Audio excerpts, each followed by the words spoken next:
Greetings. For this next chart, we have a graph from the OAG, which has been made into a more visually attractive chart by Statista, where we can look at global air travel pre and post pandemic. So 2019 is the blue line here that we see here. The vertical axis is the number of passenger flights, and this horizontal axis represents each week of the year in order to match up seasonality.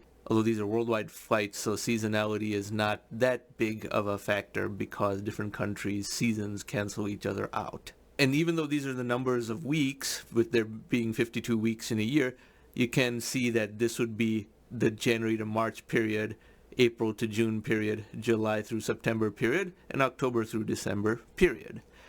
So 2019 was pre-COVID, and that was a booming economy, of course, at the time, but airline passenger travel was structurally rising. So had a pandemic not occurred, the airline industry had every reason to think that 2022 would be much higher than 2019.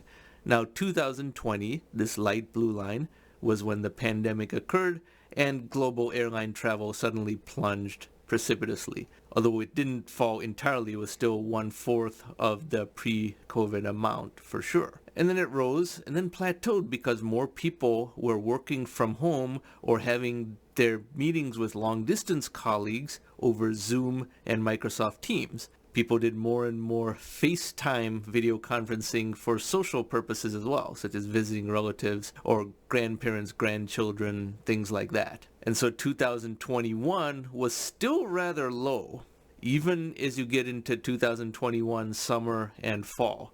It was quite low relative to 2019.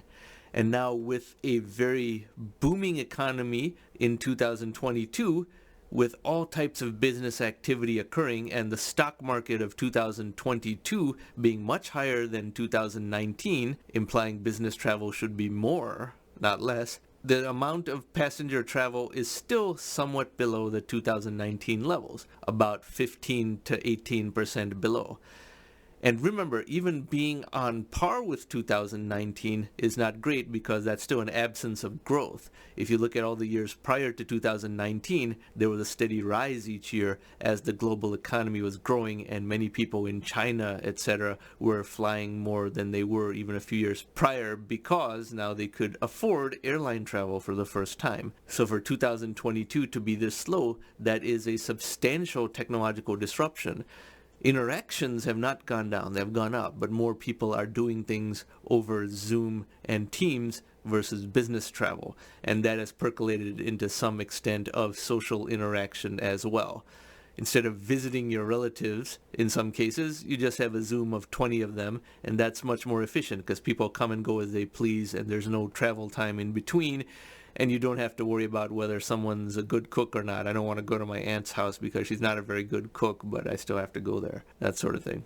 So this is an illustration of the pre-pandemic and post-pandemic world as captured by airline travel as a percentage of pre-pandemic. Thanks for watching.